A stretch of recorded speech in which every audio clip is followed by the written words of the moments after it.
Et si je te disais que cet appartement situé dans un immeuble classé en arrêté de péril est sur le point de transformer ma vie et pourrait peut-être inspirer la tienne. Imagine un bien immobilier abandonné où seuls les pigeons souhaiteraient vivre.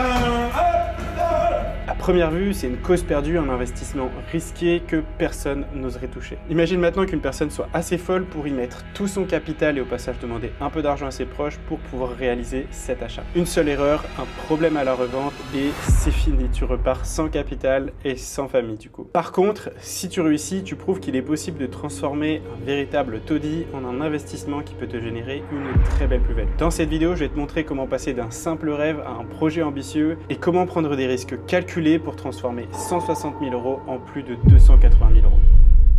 Ce que tu viens d'entendre, c'est l'histoire que je suis en train d'écrire actuellement et je vais t'expliquer comment j'en suis arrivé là. Suite à la revente de mon premier investissement locatif où j'ai généré une plus-value de 25 000 € en transformant un T3 en un T4, je devais payer plus de 10 000 € d'impôt sur la plus-value. Et en fait, j'avais pas forcément envie de balancer ces 10 000 € durement gagnés dans un impôt sur la plus-value. Donc je me suis renseigné pour savoir comment est-ce que je pourrais échapper à cet impôt. Et en fait, il faut savoir qu'il y a un énorme avantage fiscal en France qui est qu'à la première revente d'une résidence locative ou d'une résidence secondaire, tu es exonéré d'impôt sur la plus-value si tu réinvestis la totalité de l'enveloppe dans une résidence principale dans les 2 ans. Donc ok, c'est cool à savoir, mais il faut acheter une résidence principale derrière. Et en continuant mes recherches, je me rends bien compte que ça va être la seule manière de ne pas payer cet impôt. Et comme j'ai toujours aimé me fixer des gros objectifs, que ce soit financier avec l'achat de mon premier appartement à 24 ans en sortant à peine de stage ingénieur, ou même que ce soit sportif en m'entraînant presque 3 ans pour terminer une course qui s'appelle la Diagonale des Fous, petit flex. C'est donc tout naturellement qu'en tant que passionné d'immobilier, je me suis dit que je réinvestirais la totalité de l'enveloppe, donc les 153 000 € dans une résidence principale, tout simplement pour ne pas avoir à payer cet impôt, mais surtout en me fixant l'objectif principal de faire une plus-value plus grande que mon salaire d'ingénieur annuel. Bref, c'est sans trop réfléchir que je me suis lancé dans les recherches. Mais dès le début, premier problème. Rechercher un bien rentable dans un marché concurrentiel, c'est le plus gros challenge de tous les investisseurs. Donc forcément, j'aimerais bien te dire que j'ai trouvé un bien idéal au bout de 15 jours, mais ça n'a pas forcément été le cas. Au début, j'avais énormément de motivation, donc j'allais visiter dès que je pouvais, je regardais tous les soirs, voire même toute la journée sur Le Bon Coin s'il n'y avait pas des nouvelles annonces.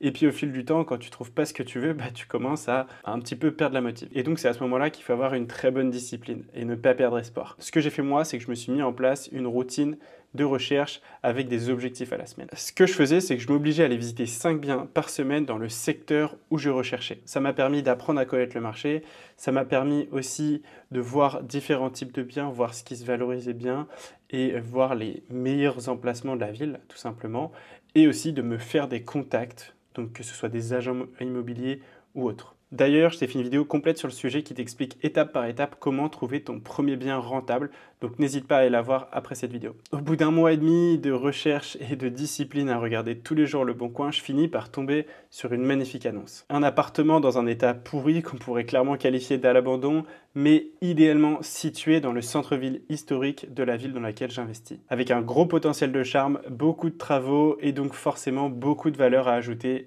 sur le bien.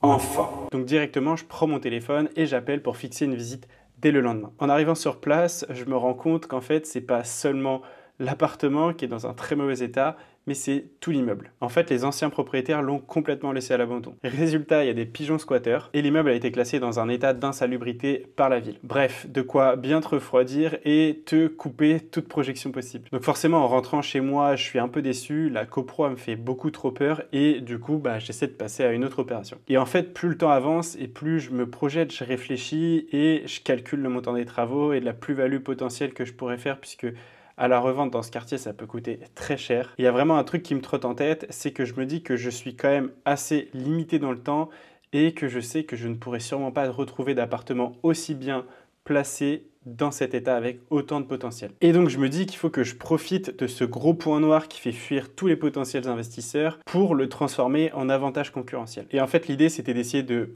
beaucoup négocier le bien et essayer aussi de négocier des clauses suspensives que je vais imposer lors du compromis. Donc j'entame la négociation et vu qu'au sein de l'immeuble, il y a une place de parking qui est aussi à vendre, le prix il est à environ 15 000 €, je propose au vendeur d'acheter l'appartement et la place de parking pour le même prix que l'appartement seul, tout en lui demandant de mettre 2 clauses suspensives très importantes. Les 2 clauses sont que les travaux sur la façade doivent être réalisés et que l'immeuble doit sortir de l'état contradictoire d'insalubrité posées par la mairie. La négociation se conclut verbalement, on est tous d'accord pour ces conditions de vente, donc on commence à fixer un premier rendez-vous pour le compromis. Donc on arrive le jour du compromis, trop cool, je vais signer un appartement avec énormément de potentiel, ultra bien placé, donc trop bien. Malheureusement, quand on arrive chez le notaire, on se rend compte que dans le compromis, il n'y a rien d'écrit de ce que j'ai demandé. Il n'y a aucune clause suspensive qui a été écrite, et du coup avec ma notaire, on se regarde, on dit on signe pas déjà, ça c'est sûr.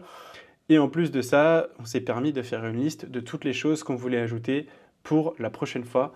Donc on a recalé un rendez-vous. Bref, on finit par recaler un rendez-vous et au prochain rendez-vous, tout se passera bien et tout sera bien écrit dans le compromis. Donc jusque-là, tout va bien. Bon, maintenant, sur ce qui est des travaux à faire dans l'appartement. Rien qu'en regardant cette petite vidéo, on se rend bien compte qu'il y a tout à refaire. Et pour calculer le montant des travaux, j'utilise personnellement un outil que je me suis créé qui me permet de gagner énormément de temps. L'idée, c'est d'agencer cet appartement de la manière suivante, comme tu peux le voir sur le plan 3D. Donc d'avoir un salon traversant, essayer de garder toutes les poutres apparentes pour les murs intérieurs, ce qui pourrait donner énormément de charme. J'ai aussi essayé de garder les tomates dans la cuisine, etc. L'outil que je me suis créé ressemble à ça et il permet en fait de calculer et d'estimer le budget travaux d'un bien en moins de 2 minutes. Ce que tu dois faire, c'est juste renseigner ce que tu as rénové ou pas et si tu le rénoves toi-même ou si tu délègues, et aussi d'informer le nombre de mètres carrés de l'appartement et ici d'informer quelques quantités sur les quantités de fenêtres par exemple, etc. sur les choses que tu dois faire justement. Donc moi je l'ai déjà pré-rempli pour mon appartement. Et en fait, tout ça, ça va te faire ta somme par prix. Et à la fin, tu vas avoir un coût total et un prix au mètre carré. Donc moi ici, par exemple, sur mon appartement, il m'estime un budget travaux d'environ 47 000 €, ce qui, pris à la louche, va faire 50 000 €. Maintenant qu'on connaît le coût des travaux, je veux juste te faire voir un schéma. Et ce schéma, c'est le seul bon indicateur à prendre en compte pour savoir si on fait un bon investissement ou non. Cet indicateur, c'est le suivant. En gros, quand on fait un achat, on a un coût d'achat forcément, donc le prix qu'on a négocié du bien. Ensuite, on a des frais d'achat qui sont les frais de notaire, etc. Et on a potentiellement, si on fait une rénovation, des travaux ou de l'amélioration, de l'ameublement, peu importe. Et ici, ça va te donner un coût de revient du bien. Et le seul bon indicateur d'un bon investissement, ça va être que le coût de revient du bien est inférieur au prix du marché.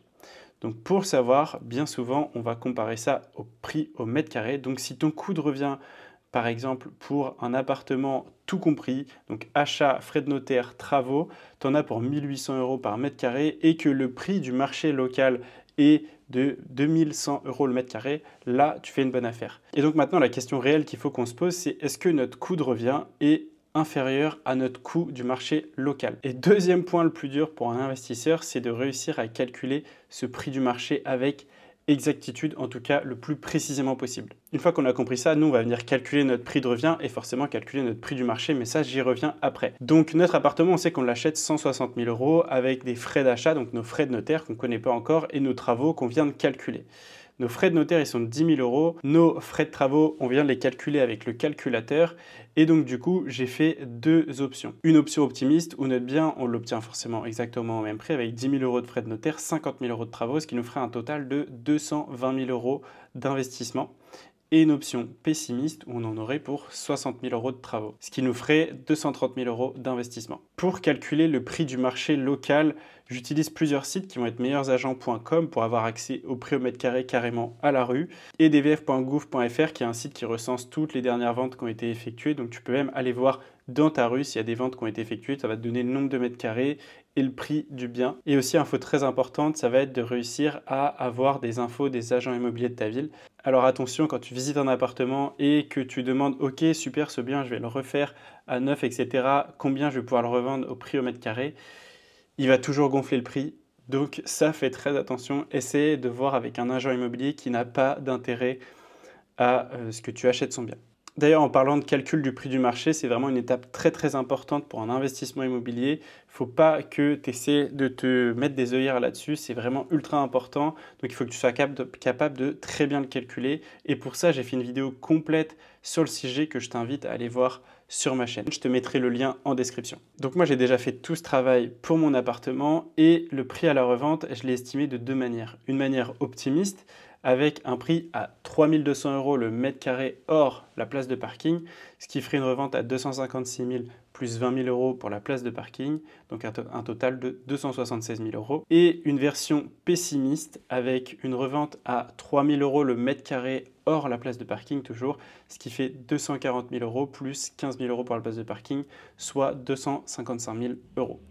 Donc je me suis fait un petit tableau récapitulatif avec mes versions optimistes et pessimistes pour les travaux et la revente. Si on est doublement optimiste, ça fait une revente avec 56 000 € de plus-value. Si on est optimiste à la revente et pessimiste sur les travaux, ça fait 46 000 € de plus-value. Et si on est pessimiste à la revente et optimiste sur les travaux, 35 000 €. Et double pessimiste, on est à 25 000 € de plus-value. Donc dans tous les cas, même dans le pire scénario, normalement, je ferai une plus-value de 25 000 €, ce qui est déjà pas mal.